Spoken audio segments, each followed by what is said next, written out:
right here, and you're ready to fight. This is the second and final season of Andor. How do you feel about it? Bittersweet, tired, or proud? Most of those things. Maybe not tired, because it was something I would do again and again, because it's such an important piece of work and such incredibly talented humans in every department. I'm excited for people to see, and the fans to see, what this season brings, because I think it's extremely important, and it's heartbreaking, it's intense, and I'm very, very, very grateful to have been a small part in it.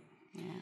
And I think what you said before, it's the second and final season of Andor. I think that drove us all and all our ambition. We were so ambitious for this, not only to stand up to what we felt we were proud of in season 1, but we wanted to make this as best as we could possibly make it. We were all thrilled to be there every day, every department working, just top level. It was an extraordinary energy to be a part of. I can't wait to share it with people.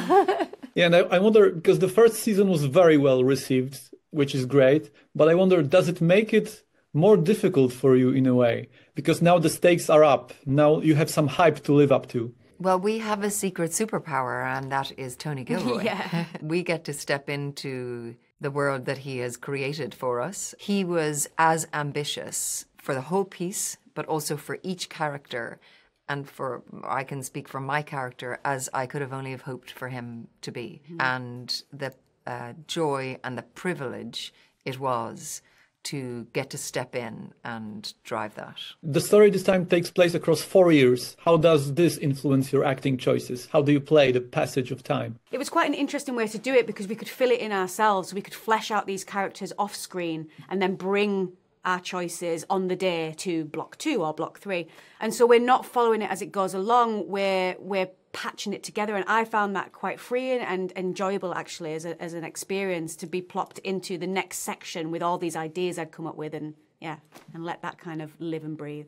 Okay, and this is Star Wars, which is, of course, a very big production, and yet Andor is surprisingly subtle, surprisingly nuanced and low-key at times. And I wonder, how do you walk the line? How do you find place to be subtle among these fantastical sets and fantastical costumes, etc.? Well, there's something really liberating for an actor to work with whole sets and props and costumes.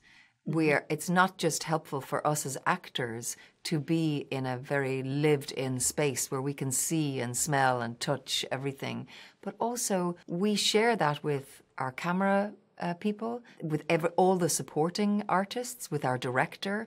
We're all in the same room seeing the same things. And so it makes it a really shared experience. I think it helps elevate the work.